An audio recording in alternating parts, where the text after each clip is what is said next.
बिस्मिल्लाहिर्रहमानिर्रहीम, अस्सलाम वालेकुम। नाज़रीन, आप देख रहे हैं प्रोग्राम द लास्ट आवर। मैं हूं यासिर रशीद और स्टूडियो में मेरे साथ मौजूद हैं सीनियर तजज़ियाकार राना मोहम्मद अजीम साहब। नाज़रीन, मुल्की सियासत में पाकिस्तान का जो इस वक्त मंजरनामा दिखाई देता है उसमें हुकूमती जमातें जो हैं वो इस बात के ऊपर पुरुमीद दिखाई देती हैं कि आइनी तरमीम के हवाले से तमाम जमातों को शामिल कर लिया जाएगा और उनकी आरा जो हैं उनको कंपाइल किया जाएगा और फिर देखा जाएगा कि आइनी तरमीम का जो रिटन मुसव्विदा है वो हतमी शक्ल क्या इख्तियार करता है। मौलाना फजलुर रहमान साहब से कहा मौलाना फजलुर रहमान साहब ने कहा जी कि 80% हमारे जो मुसव्विदे है उसकी तैयारी के मराहिल मुकम्मल हो चुके हैं, 20% अभी बाकी हैं, वो करेंगे तो आपको दिखा देंगे। लेकिन आज जो है पाकिस्तान तहरीक इंसाफ का वफ़द जो है वो मौलाना फजलुर रहमान साहब से मुलाकात के लिए पहुँचा, जिसमें सलमान अकरम राजा थे, जिसमें बैरिस्टर गौहर थे और भी दीगर अफराद थे। उन्होंने जाके मुलाकात की और उस मुलाकात में बातचीत ये तय पाई है कि जो पाकिस्तान तहरीक इंसाफ की सिफारिशात हैं वो भी जमीयत उलमा इस्लाम फ़े के मुसव्विदे के अंदर शामिल की जाए। एक ड्राफ्ट जो है वो पाकिस्तान तहरीक इंसाफ ने इस वक्त तैयार किया है और उसको आज शेयर किया गया जमीयत उलमा इस्लाम फ़े के साथ। लेकिन जमीयत उलमा इस्लाम फ़े के इस वक्त मौजूदा मंजरनामे को देखें तो जिस तरीके से मौलाना फजलुर रहमान साहब ने आसिफ अली जरदारी और मियां नवाज शरीफ से ये कहा था कि अभी अगर पार्टी पोजीशन देखी जाए तो पार्टी के अंदर मेरी पोजीशन इस वक्त मौजूद है और अब्दुल गफूर हैदरी साहब की मौजूद है, हमारी शूरा जो है वो नई तश्कील नहीं पाई, वो हो जाती है तो फिर उसके अंदर डिस्कस किया जाएगा। लेकिन हाफिज हमदुल्ला साहब जिनका ताल्लुक जमीयत उलमा इस्लाम फ़े से और सीनियर रहनुमाओं के अंदर शुमार होते हैं, आज उन्होंने ट्विटर अकाउंट के ऊपर जो बातें कही हैं इस आईनी तरमीम को लेके और आईनी अदालत को लेके, उन्होंने कहा जी ये आइन का कत्ल है, जमहूरियत का कत्ल है, ये स्नब करने की कोशिश है अदलिया को। और साथ ही साथ उनका ये कह देना कि एक चीफ जस्टिस लगाने का इख्तियार अगर फर्द वाहिद के पास चला जाएगा तो फिर आप जो है अदलिया को अपने घर की बांदी बनाना चाहते हैं। अब इस तरह की बातें अगर जमीयत उलमा इस्लाम फ़े के किसी रहनुमा की तरफ से की जा रही हूं तो उसका मतलब क्या है कि क्या आईनी अदालत जो है वो सुप्रीम कोर्ट के अंडर इन काम करेगी और उनका जो मुसव्विदा होगा वो उसके मुताबिक रखने वाला होगा, या फिर पार्टी के अंदरूनी इख्तिलाफात जो हैं वो कहीं बढ़ते जा रहे हैं। इस पूरे मंजरनामे में बात करेंगे। राना साहब की तरफ बढ़ते हैं। साहब, क्या लगता है आज की जो मुलाकात हुई पाकिस्तान तहरीक इंसाफ की जमीयत उलमा इस्लाम फ़े के सरबराह मौलाना फजलुर रहमान साहब के साथ, मुलाकात में क्या कुछ तय पाया है, आउटकम क्या निकलेगा उसका? बिस्मिल्लाहिर्रहमानिर्रहीम, अस्सलातु वस्सलामु अलैका या सय्यदी या रसूलल्लाह, अस्सलातु वस्सलामु अलैका या सय्यदी या हबीबल्लाह, ताजदार ख़त्मे नबूवत जिंदाबाद जिंदाबाद। बात यह है यासर, बड़ी क्लियर और साफ, तहरीक इंसाफ हामिद खान साहब भी उसमें थे, आज सलमान अकरम राजा भी थे। आज उन्होंने दोनों पहलू मौलाना फजलुर रहमान साहब के आगे रखे कि अगर आइनी मसवदा जो हुकूमत देती है वो कबूल होता है, वो मंजूर होता है, तो फिर क्या सूरत हाल बनेगी। अगर उस आइनी मसवदे में ये तरामीम की जाएं और एक ऐसा मसवदा तैयार होकर सामने आए जिसे पाकिस्तान की वकला बरादरी, जिसे पाकिस्तान की सिविल सोसाइटी, जिसे पाकिस्तान की सारी जमहूरी जमातें और जिसमें अदलिया पर कदगन ना हो, जिसमें अदलिया पर हमला ना हो, तो वो ठीक रहेगा और उससे तमाम उन लोगों का कद बढ़ेगा जो इसमें अपना रोल अदा करें और पैसिफिक भी ना हो। बिल्कुल। लेकिन जो नजर आ रहा है ना यासर साहब जी, ना मौलाना साहब की बात मानी जानी है। मैं आपको बड़ा क्लियर करूं, अच्छा, मजबूरन मौलाना साहब साथ चले जाते हैं तो और बात है, लेकिन हाफिज हमदुल्ला के आज के ट्वीट के बाद नजर आ रहा है कि जमीयत उलमा इस्लाम किसी सूरत में उसके अंदर जो लोग हैं नहीं चाहते इस आईनी मसवदे पे। यानी उससे वो बात राना साहब आपको सच दिखाई देती है जो कल शौकत यूसुफजई साहब ने जमीयत जी बिल्कुल ऐसा ही है, 100% ऐसा ही। आप गौर करें ना यार, क्या हम बात करेंगे, इस पाकिस्तान को आइन देने की बात करती है पाकिस्तान पीपल्स पार्टी और उसके बिलावल भुट्टो साहब ने जो कल कहा है, और वही बिलावल भुट्टो साहब जो आइन की बात करते हैं, आइन की बालादस्ती की बात करते हैं, जब सेनेट में कुछ लोग बिके तो उस वक्त बिलावल भुट्टो साहब का क्या कहना था, याद है ना आपको जी। और आप कल उन्होंने क्या कहा एक टीवी इंटरव्यू में, उन्होंने कहा लो ये तो बात ही कोई नहीं, बल्कि कल क्या छोड़ दें, जब सिंध में मंडी लग गई थी सिंध हाउस में, उसके बाद क्या रह गया था। अब मुझे बताएं, अगर एक सियासी लीडर कहे कि मंसूर अली शाह साहब चीफ जस्टिस होंगे तो बाकी जज कंट्रोल में नहीं होंगे, क्या कंट्रोल का क्या मतलब है भाई चीफ जस्टिस है, हर जज गलत फैसला दे सही फैसला दे, उसका फैसला है। आप क्या चाहते हैं कि आप चीफ जस्टिस को लिख के भेजे कि तमाम जजेस ये फैसला दें और वो फैसला आना चाहिए। आप अदलिया को कंट्रोल करना चाहते हैं, आप अदलिया को जो है वो बिल्कुल बनाना चाहते हैं कि जनाब हम डोरियां खींचे और वो बिल्कुल नाचते जाएं, जिधर हम चाहे उस तरफ जाएं। मुझे तो अफसोस हुआ है कि मैं वो पाकिस्तान पीपल्स पार्टी यासिर साहब जिसको आइन की मैं रखवाली समझता था, जिसको आइनी जमात और जिसके आइन की बड़ी, आप तो लगता है कि इक़्तिदार की हवस ने या इक़्तिदार ने या पता नहीं किस चीज़ ने या कौन सी मजबूरी है कि आप उस सारी चीज़ को जुल्फ़िकार अली भुट्टो शहीद के उस सारे आइन को रोंदते जा रहे हैं, ख़त्म करते जा रहे हैं। ये तो आलम हो चुके हैं। यानी जो मुस्लिम लीग नून नहीं कर सकी, पीपल्स पार्टी ने कहा मैं ऐसी होश तो भी आगे जाके कर ली। ये तो होता जा रहा है यासिर साहब। आप चीफ जस्टिस अपनी मर्जी से लगाना चाह रहे हैं, चीफ जस्टिस अपने कंट्रोल का लगाना चाह रहे हैं, और वो चीफ जस्टिस को कह रहे हैं, पैगाम दे रहे हैं कि उसके नीचे जज भी उसके कंट्रोल में हो, यानी जो फैसला वो चाहे वो ही दे। नहीं भाई, हर जज की अपनी सोच है, वो आइन और कानून के मुताबिक काम करता है, उसे आइन और कानून के मुताबिक काम करने दें। उसका फैसला अच्छा है, उसका फैसला बुरा है, भाई आप उस पर तनकीद कर सकते हैं। नज़रसानी अपील का आपके पास हक मौजूद है, आपके पास तमाम कानूनी हक उसके खिलाफ मौजूद है, आप इस्तेमाल कर सकते हैं। लेकिन आप जब पाकिस्तान के अंदर सियासतदान, चाहे वो किसी भी सियासी जमात से तल्लक रखता हो, ये फैसला करे कि मैंने जज लगाना है, मेरी मर्जी से होगा, तो जो हाफिज हमदुल्ला साहब ने कहा बिल्कुल ठीक है, बिल्कुल ठीक है। देखें, बड़ा हुकूमत के लिए भी सोचने का लम्हा है, बल्कि लम्हा फिक्रिया है, सियासी जमातों के लिए भी है कि पाकिस्तान के 5 सुप्रीम कोर्ट्स के अंदर पिटीशन दाखिल हो गई है, चार हाई कोर्ट्स के अंदर, sorry supreme court 4 high courts के अंदर, और कल होगी इस्लामाबाद में भी, नहीं कल होगी sir Sindh high court, sorry कहा जी। और से जो कराची से जो 500 वकला ने लेटर लिखा है जी, ये सारी चीज़ें आने के बाद आप क्या समझते हैं, अगर आप आइनी तरमीम को इस तरह मंजूर करा लें, क्योंकि कल मुझे इतला है या मुझे खबर है कि कल इलेक्शन कमीशन भी कोई फैसला देने जा रहा है, और हाँ जी, और अगर उन्होंने ये फैसला दे दिया जी मैं सुप्रीम कोर्ट का हुक्म नहीं, मैं जनाब पार्लियामेंट का हुक्म मानता हूँ, तो फिर इन्होंने तो किसी को पूछना नहीं, कहना आओ जी आओ दाओ करें और तरमीम लाएँ और परे मारिए सारा कुछ। अच्छा राना साहब, वो जो दरखास्तें हैं यानी पटिशन्स फाइल की गई हैं, उसके मतन से आप किस हद तक अग्री करते हैं? यानी उन्होंने ये कहा कि अव्वल तो इसको रोका जाए, और दूसरा अगर इसे नहीं रोका जाता तो इस पर ग्रैंड डिबेट करवाई जाए जिसमें अवामी राय ली जाए, और इसके लिए 8 हफ्तों का उन्होंने वक्त जो है वो उसकी तजवीज़ पेश की है कि 8 हफ्तों का वक्त। देखें, असूल यही होता है, जब भी कोई आइनी तरमीम आती है उसको ओपन फोरम पे रखा जाता है, उसमें 200 आए तजावीज़, 500 तजावीज़ आए, 5000 तजावीज़ आए, या कोई भी ना है, कोई भी ना है, आपने उनमें से चॉइस करनी होती है कि अक्सरियत क्या चाहती है, सिविल सोसाइटी की तजवीज़ क्या है, फलां बार की तजवीज़ क्या है, फलां सियासी जमात की तजवीज़ क्या है। हमेशा ऐसा होता है। 18वीं तरमीम आप क्या समझते हैं कि एक डब्बे में रख के आई थी?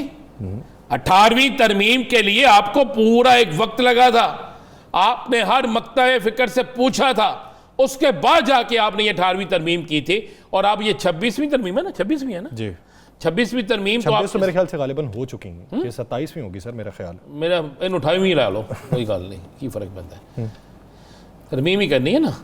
तो मुझे बताए फिर ऐसी तरमीम का क्या करना जिससे आप अदलिया को ग़ुलाम बना लें, जिससे आप वो तमाम हकूक़ जो हैं गस्ब कर जाएं जो हकूक़ आम आदमी को चाहिए, तो क्या करना है ऐसे।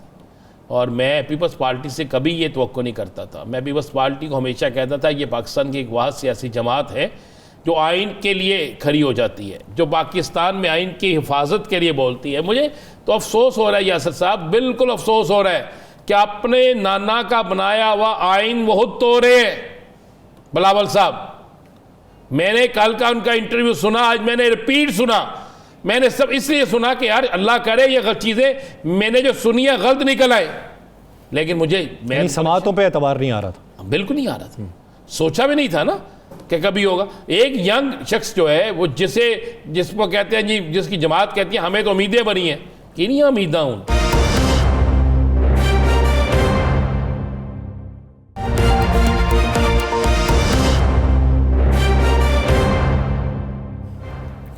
यासीन, आईनी तरमीम का ऊंट किसी करवट बैठ पाएगा, या फिर ये ऊंट किसी करवट बैठने की तैयारी भी नहीं कर रहा?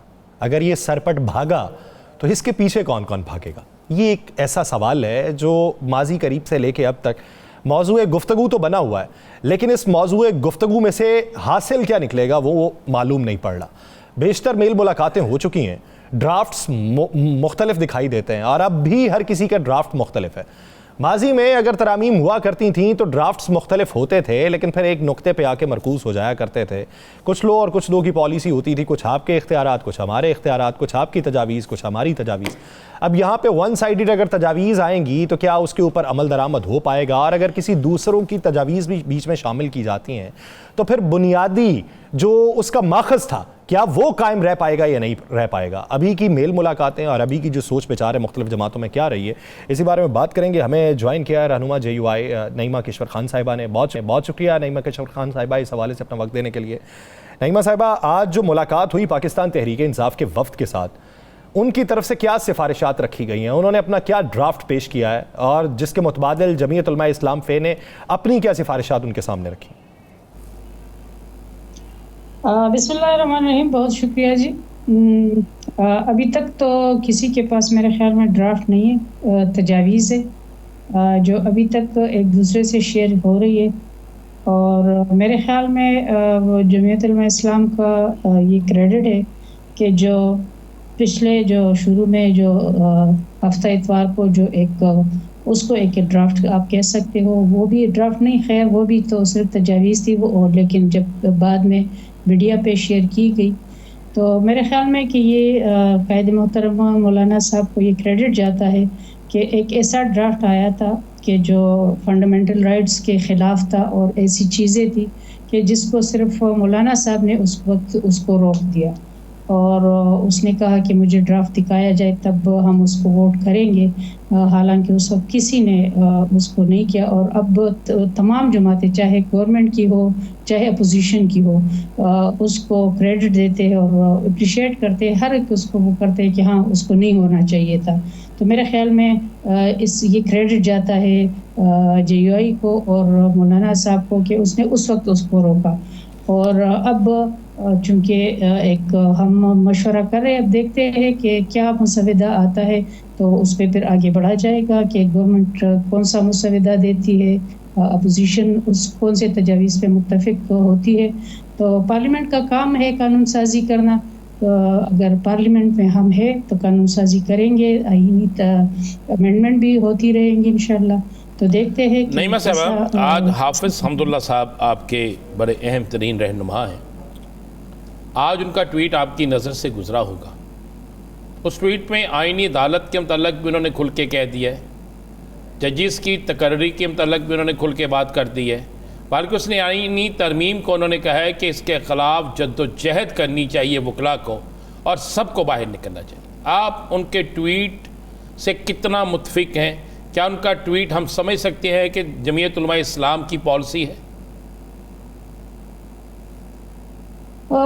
देखिए, आईनी अदालतें तो शुरू दिन से है। देखिए, जो अगर आप देखें तो बार कौंसिल का भी ये मुतालबा था, COD में भी ये था और तमाम जमातों का था। अगर आप देखें तो PTI का भी ये मुतालबा है कि होनी चाहिए। आज भी अगर मुलाकात हुई है तो सलमान अकरम राजा साहब और उसने कहा है कि एक बेंच होना चाहिए, मतलब इस हद तक वो उस पे एग्री है। और हम भी चाहते हैं कि उस पे होनी चाहिए, आईनी अदालतें होनी चाहिए। उसका क्या है, कैसे उसको होना चाहिए, कितने जजेस होना चाहिए, तरीक़ाकार क्या होना चाहिए, उस पे बातचीत करनी चाहिए, कब होनी चाहिए, क्या तरीक़ाकार होना चाहिए। तो यानी इस पे बात ये है कि बेंच जो होगा वो under supervision of chief justice of Pakistan यानी सुप्रीम कोर्ट के अंडर होगा, अलग से नहीं। देखिए, ज़रूरी नहीं है, अब इन चीज़ों पे बात हो सकती है, वो तो PTI की एक तजवीज़ है। मैं उस हवाले से आपको कह रही हूँ कि आईनी अदालत या आईनी बेंच इस पे सब मुत्तफिक है। तो ये हम नहीं कह सकते कि उस पे हमें एहतजाज करनी चाहिए या ये चीज़ें होनी चाहिए। इस पे सब मुत्तफिक है, चाहे कोई भी पाकिस्तानी शहरी हो। तो ये हम नहीं कह सकते कि उस पे एहतजाज करे या ये चीज़ें करे। अब ये देखा जाएगा कि कैसी होनी चाहिए, किस तरह होना चाहिए, क्या तरीक़ाकार होना चाहिए।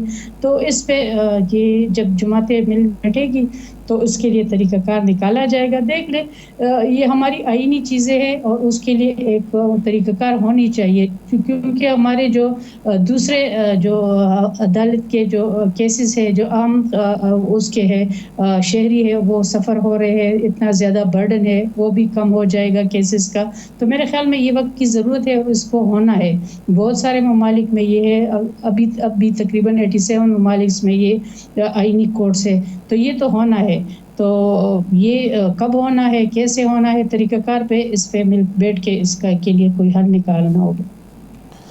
अच्छा, बिलावल भुट्टो जरदारी साहब ने कल एक टीवी चैनल के इंटरव्यू में कहा है कि मंसूर अली शाह साहब जो है, मैं नहीं समझता कि वो चीफ जस्टिस हों और अब अपने बाकी जजेस को संभाल सकें। उन्होंने तो पहले फैसला दे दिया, एक बड़ी सियासी जमात है वो एक अपने जमात का वो एक लीडर है, उसके पे मैं क्या कमेंट कर सकती हूँ। वो तो उसका है, वो अपनी जो बात का अपनी वजाहत कर सकते हैं, उस पर मैं कुछ नहीं कह सकती कि वो जजेस को संभाल सकते हैं, नहीं संभाल सकते, वो उसका है। लेकिन हम मौलाना साहब ने पहले दिन ही कहा था, जब उसने असम्बली में तकरीर की थी, कि हम ऐसी कानून साजी नहीं करेंगे कि किसी को लाने के लिए या किसी को निकालने के लिए हो। ना हम उसके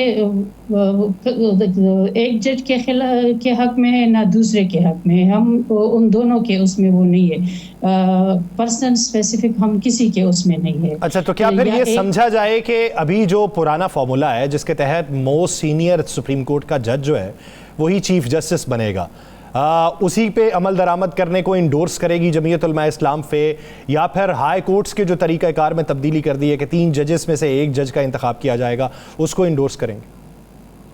देखिए, मौलाना साहब की तकरीर आपने उस पे भी सुनी होगी कि ये इस पे भी हम वो नहीं है कि अगर मोस्ट सीनियर जज सीनियर अगर उसका वो ज़हनी हालत ठीक ना हो, वो अपाहिज हो, तो ये भी तो एक तरीका नहीं है ना कि बस मोस्ट सीनियर हो। इसके लिए भी तो कोई तरीक़ाकार होना चाहिए। ये तो नहीं है कि बस मोस्ट सीनियर हो। अगर मोस्ट सीनियर हो तो फिर तो हाई कोर्ट में भी होना चाहिए। तो नहीं है कि सिर्फ इस पे नईमा किश्वर साहिबा, बसद एहतराम, अगर कोई अपाहज है, जहनी मफलूज है, तो फिर तो उसका सुप्रीम कोर्ट का जज क्या, उसका तो सिविल कोर्ट का भी जज होना, उसके ऊपर एक बहुत बड़ा क्वेश्चन मार्क लग जाता है। यही मेरा अर्ज है ना कि अगर आपने मोस्ट सीनियर का है तो फिर मोस्ट सीनियर सिर्फ सुप्रीम कोर्ट में क्यों, फिर आपका हाई कोर्ट के लिए ये शर्त क्यों नहीं है? उधर तो आप इसको अप्लाई नहीं कर रहे, ये तो सिर्फ आप सुप्रीम कोर्ट में क्यों कर रहे हैं? और ये भी तो रूल्स में है, ये तो उसमें नहीं है कि नहीं साहबा, हाई कोर्ट्स के रूल में ये नहीं है, हाई कोर्ट्स के रूल्स में ये नहीं है, लेकिन सुप्रीम कोर्ट के रूल्स में आज के दिन तक जब हम आपसे बात कर रहे हैं ये चीज़ शामिल है। तो यही मैं कह रही हूँ कि फिर आपके लिए हाई कोर्ट में क्यों नहीं है? क्यों उसके लिए आपको नहीं चाहिए? फिर उसमें भी करें ना, फिर सिर्फ सुप्रीम कोर्ट के लिए क्यों हमने क्यों ये इसको रखा है? तो अगर करना है तो फिर उधर भी करें। आपका वोट किस तरफ है? जमीयत उलमा इस्लाम का क्या सीनियर होना चाहिए या पैनल होना चाहिए? यही मैंने अर्ज की कि मौलाना साहब ने अपने स्पीच में इसको खुल के कहा है कि इसके लिए भी एक तरीक़ाकार होना चाहिए, नहीं होना चाहिए कि सिर्फ सीनियर मोस्ट हो, कि इसके लिए कमेटी हो, इसके लिए जो पार्लियामेंट की कमेटी हो उसको भी एम्पावर होना चाहिए। तो इसका तरीक़ाकार क्या फिर सिर्फ सुप्रीम कोर्ट में हो या दूसरी हाई कोर्ट्स के अंदर भी और लोअर जुडिशरी के अंदर भी हो?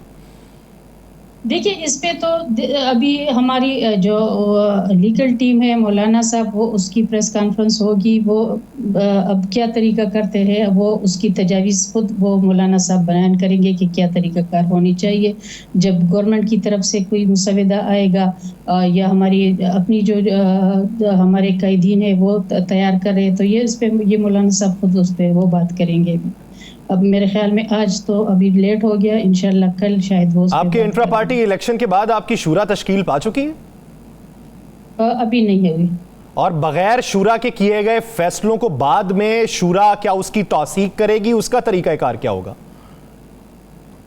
इस पे अभी जब मौलाना साहब प्रेस कॉन्फ्रेंस करेंगे तो उसमें इस बात की वो वजाहत करेंगे कि क्या तरीक़ाकार करेंगे, कि वो शूरा के लिए इंतज़ार करेंगे कि क्या तरीक़ाकार अपनाएंगे। बहुत शुक्रिया नईमा किश्वर खाई इस हवाले से अपना वक्त देने के लिए। नाज़रीन, दीगर इश्यूज़ पे बात करेंगे एक शॉर्ट ब्रेक के बाद, कहीं नहीं जाएगा शेवदास।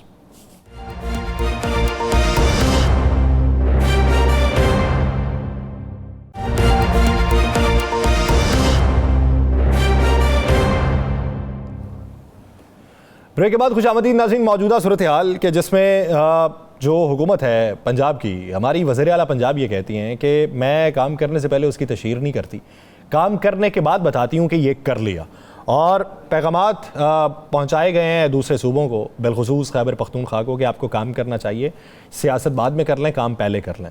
तो काम अब तक पंजाब के अंदर हुए क्या हैं और पंजाब में बेहतरी के इम्कानात क्या हैं? एक तरफ हम किफ़ायतशारी मुहिम की तरफ हैं और दूसरी तरफ ख़र्चे जो हैं उनके अंदर भी इजाफा होता जा रहा है। और मौजूदा जो साल है इसकी दूसरी सहमाही के अंदर अखराजात में किस हद तक इजाफा हुआ और बैरूनी कर्ज़ों में किस हद तक इजाफा हुआ है, क्या ये मुताबिकत रख पाएंगे और गोल अचीव कर पाएंगे, इसी बारे में बात करेंगे। वज़ीर बल्दियात पंजाब ज़ीशान रफ़ीक साहब ने हमें ज्वाइन किया। ज़ीशान साहब बहुत शुक्रिया आपके वक्त का।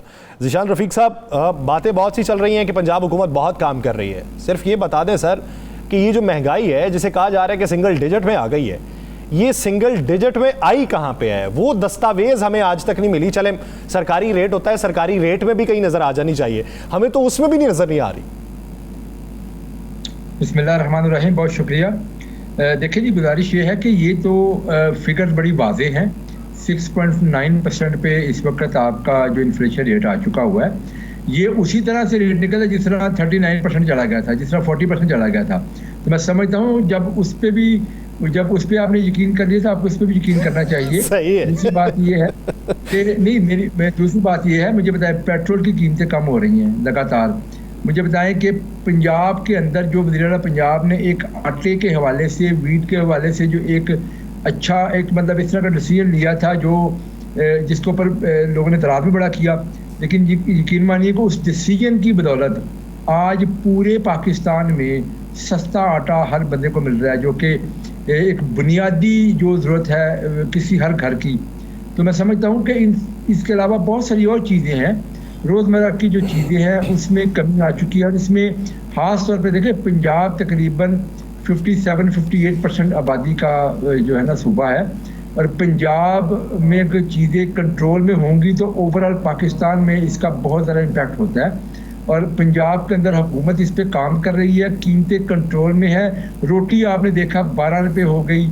अब ये सारी चीज़ें हम ग्राउंड अच्छा, रोटी 12 रुपये की हो गई, कहीं कहीं मिलती है, कहीं नहीं मिलती है, हम मानते हैं 12 रुपये की होगी। मेरी हर सुन रहे कहीं हुकूमत मौजूद है, हुकूमत उस पर एक्शन भी लेती है। अच्छा, मैं चले, अच्छी बात है, इससे अच्छी बात कोई नहीं। ये पोल्ट्री वालों ने अपना रेट रखा हुआ है, हुकूमत ने अपना रेट रखा हुआ है, और हुकूमत के रेट पे अमल नहीं हो रहा, पोल्ट्री एसोसिएशन के रेट पे अमल हो रहा है। आपने बड़ी कमेटियां भी बनाई हैं, सारा कुछ किया है, तो ये सारा कुछ कहाँ चला गया? क्या वो माफिया इतना तगड़ा है या फिर आपको अहकामात नहीं है? राणा साहब, ये है जी कि हुकूमत हर जगह मौजूद है, नज़र आती है। कहीं अगर जहाँ से भी हमें कंप्लेंट्स आती हैं तो हुकूमत उसके ऊपर बकायदा एक्शन लेती है। अगर कहीं पे भी कोई एसोसिएशन की वजह से, किसी वजह से भी कोई प्रॉब्लम आती है, और एक बात आपको मैं बताऊँ बड़ी बात है, आपको पिछले 8 माह में पता चल गया होगा कि मरियम नवाज शरीफ साहिबा, उनका जो बुनियादी फोकस है वो है आम लोगों की ज़िंदगी में बेहतरी लाना। वो किसी से ना ब्लैकमेल होती हैं, ना किसी के अंडर प्रेशर आती हैं। और आप ये देखें, आप पंजाब और केपी का मुआवजा करके देखें, पंजाब में आपको कई इनिशिएटिव नजर आ रहे हैं, आपको किसान कार्ड नजर अच्छा, आ रहे हैं। केपी पे छोड़ दें, अब पंजाब का सिंध के साथ मुआवजा क्यों नहीं करते? पंजाब का बलूचिस्तान के साथ क्यों नहीं करते? कर ले, मैं तो उनकी बात कर रहा हूँ ना, जो सर वो तो आपके सियासी मुखालिफिन है, उसे छोड़ दे। आप सिंध के साथ क्यों नहीं मुआवजा करते? साहब मेरी गुजारिश सुन ले, मुझे बताए 8 माह में उनकी कारकर्दगी पूछे वाला क्या कहते हैं कि हमने एहतजाज किए, हमने धरने दिए, हम इतनी दफ़ा फलां सूबे के ऊपर चढ़ने की हमने कोशिश की, हमने वफाक के ऊपर चढ़ाई करने की कोशिश की। ये है उनकी कारकर्दगी। दूसरी तरफ पंजाब में आपको मालूम है कि जब बिजली के बिल बढ़े थे उस वक्त वज़ीर आला पंजाब ने तकरीबन 60 अरब की सब्सिडी के साथ लोगों के बिलों में, जो एक मिडिल क्लास और लोअर मिडिल क्लास है बेसिकली, उनके बिलों में। जिशान साहब, वो तो पहले 45 अरब नहीं था? नहीं, वो 45 अरब जो एक तकरीबन टेंटेटिव फिगर थी, लेकिन जब आपको पता है कि जिस महीने के बिल्स आते हैं उस महीने में जो लोग 200 से 500 की यूनिट के अंदर फॉल करते हैं, उन सब के बिल जो है ना उसमें डिडक्शन होती है। जो फिगर आप टेंटेटिव लेते हैं वो पिछले साल की उस महीने की टेंटेटिव फिगर लेते हैं, लेकिन उस महीने का जब बिल आएगा उसमें जितने लोग भी आएंगे उस वजह से थोड़ी सी चीज़ें आगे पीछे हो सकती हैं। तो एक्चुअली ये 60 अरब के करीब जो है ना ये इसकी सब्सिडी गई जो लोगों के ऊपर खर्च हुई। फिर आप देखें अपनी छत अपना घर स्कीम, ये जो लोग कहते थे कि जी हम 50 लाख घर बनाएंगे, एक्चुअली ग्राउंड के ऊपर मरियम नवाज शरीफ साहिबा ने घर बनाने शुरू कर दिए हैं। लोगों को पहली जो किस्त थी वो चली गई है कि लोग अपने घर बनाएं। पैसे दे रहे हैं, कितने पैसे दे रहे हैं घर बनाने के लिए? 15 लाख तक जो है ना बनता है घर, वो दे रहे हैं। बिल्कुल बनता है जी, बिल्कुल बनता है। आप गरीब आदमी को चेक करके देखो, उसके लिए जिसके लिए 2 कमरे बन जाएंगे, एक किचन बन जाएगा, उसके लिए बहुत बड़ी नेमत है ये। सर जी मटेरियल कौन सा जिशान साहब मटेरियल इस्तेमाल करना है? आप बल्दियात से वाबस्ता हैं, आपको भी पता है।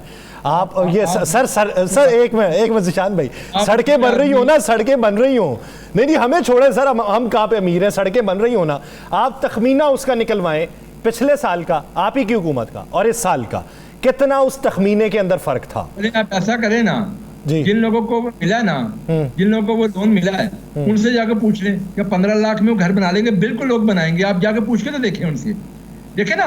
बाकी सूबा आप ना फिर ऐसा एक मेहरबानी कर दे, मैंने घर की छत पे ना अपने पल्ले से 15 लाख लगाना है, 2 कमरे एक किचन बनवाना है, मुझे कोई बंदा दे दे। राणा साहब आपका घर बहुत बड़ा होगा, नहीं मैं सियासतदान हूँ, 15 लाख में तो किचन भी नहीं बनेगा, आपका किचन भी बड़ा भी होगा। मैं अर्ज कह रहा हूँ कि मैं कोई सियासतदान हूँ सर, आम आदमी की बात कर रहा हूँ। हम भी आम से भी आम है। लाख में घर बन जाता है। आप ये देखें कि बाकी सूबे क्यों नहीं कर रहे, ये केपी वाले क्यों नहीं कर रहे, इनको क्या हो गया है? ये जलाओ घराव कर रहे हैं, ये लोगों को बेवकूफ बनाने की कोशिश कर रहे हैं। कारकर्दगी दिखाएं, आप इनसे पूछें, कारकर्दगी पूछे, हमसे पूछे, हम आपको अपनी कारकर्दगी दिखा। अच्छा, कारकर्दगी की अगर बात है सर बात पता क्या है जिशान साहब, अगर देखा जाए ना तो हुकूमत जो है वो रियासत का किरदार भी अदा करती है, और रियासत माँ के जैसी है। माँ को बच्चों का दर्द भी होना चाहिए। कुछ बच्चे होते हैं बीच में जिनके अज़ाइम कुछ मुख्तलिफ होते हैं, क्योंकि तरबियत में फ़र्क, फिर माहौल का भी फ़र्क पड़ जाता है। अब किसान बाकायदा तौर पे पंजाब में, पाकिस्तान की रीढ़ की हड्डी तो है ही, पंजाब का 70% से ज़्यादा ज़रई रकबा है। अब उसको जो बाकायदा तौर पे फलते फूलते लोगों को अनाज फराहम करने वाले, आप कहते हैं किसान कार्ड दिया है, एक लफ्ज़ का इस्तेमाल किया गया वज़ीर आला की जानिब से, और वो इंटेंशनली हुआ है या अनइंटेंशनली हुआ है, किसान माफिया। वो इस हद तक रंजीदा है इस लफ्ज़ के ऊपर, वो कहते हैं आपने ज़ख़ीरा अंदोज़ छोड़ दिए, आपने आड़ती छोड़ दिए, आपने हमें पकड़ा और हमें माफिया का। उन्होंने कहा जी अगर हम माफिया है ना तो फिर माफिया आज से घर में बैठता है, कोई काम नहीं करेगा माफिया, फिर आप कर लें जो करना। देखिए जी, बिल्कुल ऐसी बात नहीं है। वज़ीर आला पंजाब ने किसानों के लिए जो इनिशिएटिव लिए हैं वो सबके सामने है। उनका जो उन्होंने ये जो बात की थी, जो किसानों को जो बेसिकली छोटा जिम्मेदार है वो पिसता था मिडल मैन की वजह से। जो मिडल मैन है जो असल में पैसा कमाता था, उससे सस्ती लेके उसकी फसल आगे ज़ख़ीरा अंदोज़ी करके महंगे दामों बेचता था। वज़ीर आला पंजाब ने उस चीज़ का जिक्र किया है। अच्छा, उसे किसान नहीं कहते, उसे आरती कहते हैं, उसे ठेकेदार कहते हैं। देखिए, गुजारिश ये है कि ये जो माफियाज हैं वो मौजूद हैं, हर सेक्टर में मौजूद हैं, लेकिन जो आम किसान है, आम किसान के लिए तो आप देखें कि वज़ीर आला पंजाब ने इतना बेहतरीन जो है ना वो प्रोग्राम लेके आई। आपको मालूम है कि इस वक्त तकरीबन 3 लाख से ज़ायद किसानों को उनके किसान कार्ड जो डिस्पैच हो चुके हुए हैं। लोगों ने इवन अपने जो है ना वो उसको यूज़ करना शुरू कर दिया है। उसके बाद इसके अलावा ग्रीन ट्रैक्टर स्कीम जो है ना वो लेके आ रही है वज़ीर आला पंजाब। देखिए, इतने ज़्यादा बेहतरीन इनिशिएटिव हैं। और आपको मैं बताऊँ एक बात, किसान के लिए सबसे बड़ा मसला क्या था? वो ये था कि वो मिडल मैन से उधार पैसे लेता था, उसके बाद अपनी फसल को भी उसके सामने मकरूज कर देता था। 22% के ऊपर जो उसका प्रॉफिट हो सकता था वो सूद के ऊपर वो पैसे लेता था, फसल काश्त करता था, फिर बेचारा उसी कर्जों से निकल नहीं पाता था। तो वज़ीर आला पंजाब ने तो उनको इससे बिल्कुल जान छुड़वा दी है। बहुत शुक्रिया ज़ीशान रफ़ीक साहब, वक्त ख़त्म हो चुका है, एक ब्रेक लेनी है। ब्रेक के बाद पाकिस्तान तहरीक इंसाफ के रहनुमा हमें ज्वाइन करेंगे। नाज़रीन कहीं नहीं जाएगा शहबाज।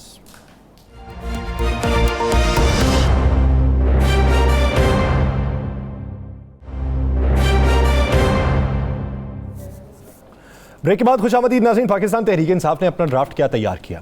आज जो मुलाकात हुई उसके अंदर क्या बातचीत हुई? क्या मौलाना साथ में रहेंगे या मौलाना टिल्ट खा जाएंगे? और अगर साथ में रहेंगे तो किन शराइत के ऊपर रहेंगे? क्या कोई तहरीक इनकी इकट्ठे चलेगी या फिर अलग-अलग चलेगी? इसी बारे में बात करेंगे। पाकिस्तान तहरीक इंसाफ के रहनुमा मियां अली सरफराज साहब ने हमें ज्वाइन किया।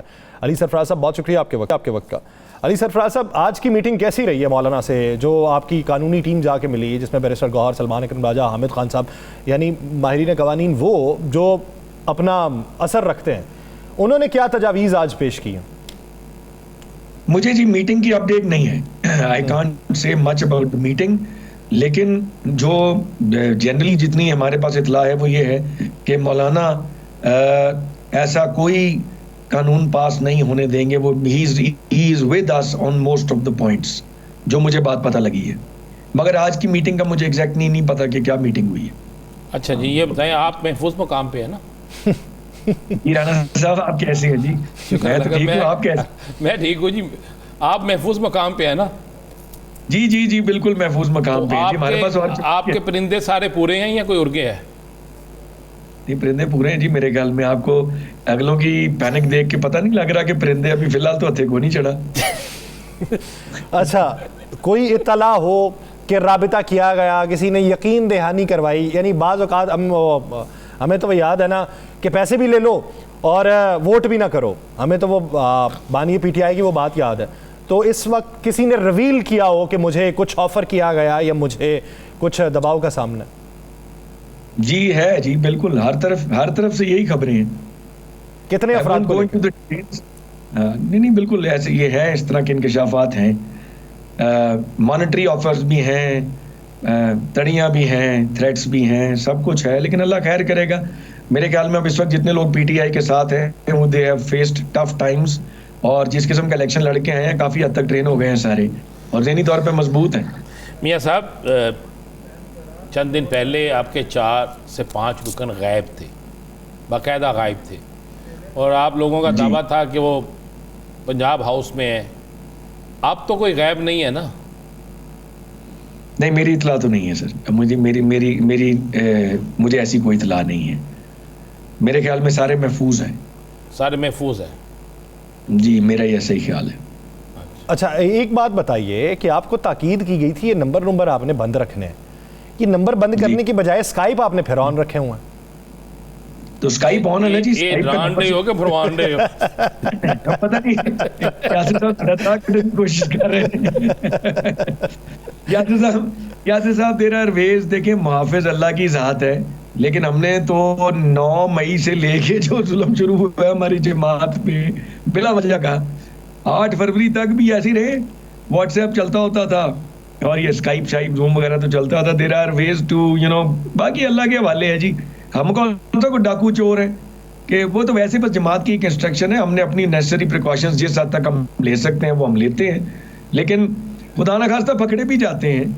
और तो हम कौन सा कोई डाकू है या किसी की भैंस चोरी करके भागे हुए हैं, कोई पकड़ लेगा तो बस यही है ना, एक अनड्यू प्रेशर को अवॉइड करने के लिए है। लेकिन मेरे ख्याल में हम नजरियाती इतने को हैं कि हमारे पे अगर कोई प्रेशर पड़ गया, अल्लाह मुहाफिज है, बाकी अल्लाह ना करे कुछ अगलों को भी अल्लाह ताला एहसास दिलाए, तो वील रेजिस्ट। अली भाई, एक बात बताइएगा जरा, अगर कल कोई ऐसा फैसला आ जाता है इलेक्शन कमीशन की तरफ से और वो सुप्रीम कोर्ट के फैसले की बजाय स्पीकर के लिखे हुए लेटर पर हुक्म फैसला जारी कर देते हैं, तो फिर तहरीक इंसाफ इसी तरह MNA रपोश रहेंगे, मैदान अमल में आएंगे, क्या करेंगे? देखिए जी, ये तो खान साहब पे डिपेंड करता है। हमारा लीडर तो इमरान खान है। खान साहब की जो इंस्ट्रक्शन थे, अब 18 तारीख तक तो उन्होंने कहा जी खान साहब से मुलाकात ही नहीं होनी किसी की, विच इज़ वेरी अनफेयर। इंतज़ार पंजोता साहब को वैसे रूप इन्होंने उठा लिया है जो कि उनका कोई अता पता नहीं लग रहा।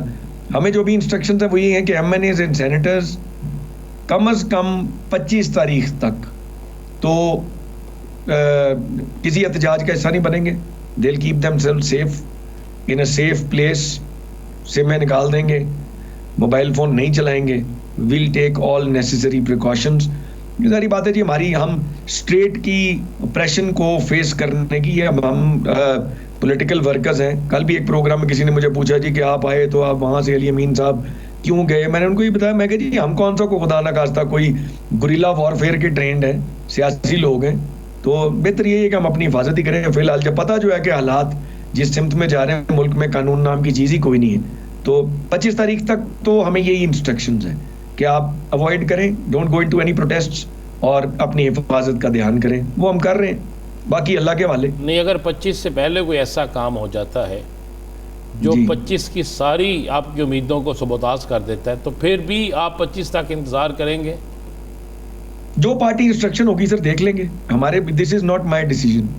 जो खान साहब की तरफ से हुक्म होगा, खान साहब कहेंगे फ्रंट एंड पे जाके लीड करके एहतजाज करो, वो करेंगे। खान साहब कहेंगे अभी कुछ दिन अपनी हिफाजत करो, वो करेंगे। अच्छा ये बताएं कि अभी तक उम्मीदें क्या हैं, कि कौन सा हिफाजती हिसार है जो 25 के बाद आपके गिर्द घेरा ले लेगा? नहीं, हिफाजती हिसार, ऐसा हिसार की बात कोई नहीं है। मेरा ये ख्याल है कि देखिए 25 से पहले हम तो अगलों की इंसिस्टेंस देखते हैं, जिस तरह बिलावल साहब कह रहे थे कि जी 25 से पहले, 25 उनके लिए कोई बड़ी कोई खास तारीख है जिस पे वो कहते हैं जी 25 के बाद फायदा नहीं होगा अमेंडमेंट्स का।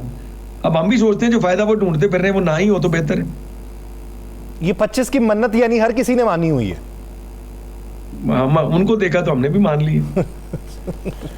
तो 25 तारीख को आपको भी समझ है, मुझे भी समझ है, सब पूरा पाकिस्तान जानता है कि 25 से पहले वो क्या चाहते हैं।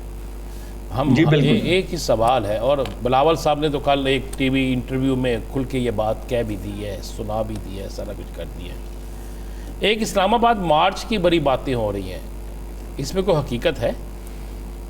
हो सकता है, अभी देखें। अभी फिलहाल तो हमें कुछ एहतजाज पंजाब में तो अभी आई है इंस्ट्रक्शंस, पार्टी ने दी हैं इंस्ट्रक्शंस के मुल्तान 11 अक्टूबर 12, 13, 14 तारीख तक का शेड्यूल है।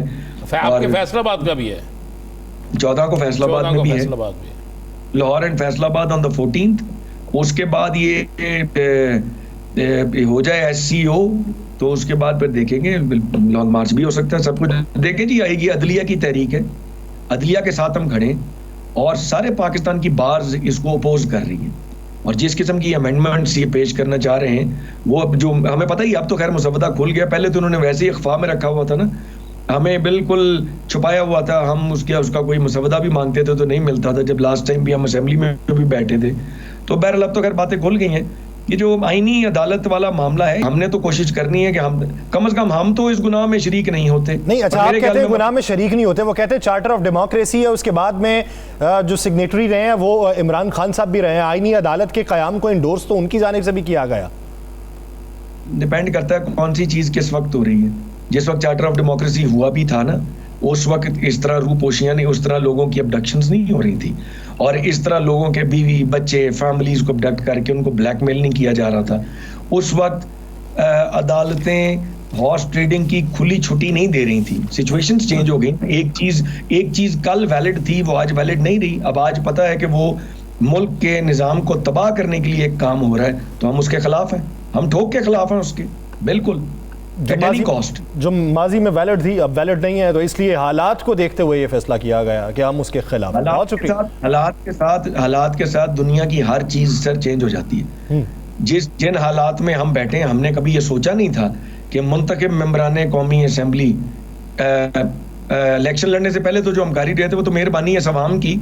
हाँ, हमारे साथ तो पाकिस्तान खड़ा है पूरा, जिन्होंने हमें बगैर इलेक्शन लड़े जिता के असेंबली। पाकिस्तानी अवाम साथ में खड़ी है, आप उनकी नब्ज पे हाथ रखे हुए हैं, तो आपको मालूम है कि क्या करना है और क्या नहीं करना, और इसी के पेश नज़र ये रिपोर्टें हैं और इसी के पेश नज़र मुखालिफत। बहुत शुक्रिया मियां अली सरफराज साहब, इस हवाले से अपना वक्त। नाज़रीन, प्रोग्राम का वक्त खत्म हो जाता है, मुझे और राना साहब को दीजिए इजाज़त। अपना बहुत सा ख्याल रखिएगा, मुलाकात होगी कल, अल्लाह ने के बाद।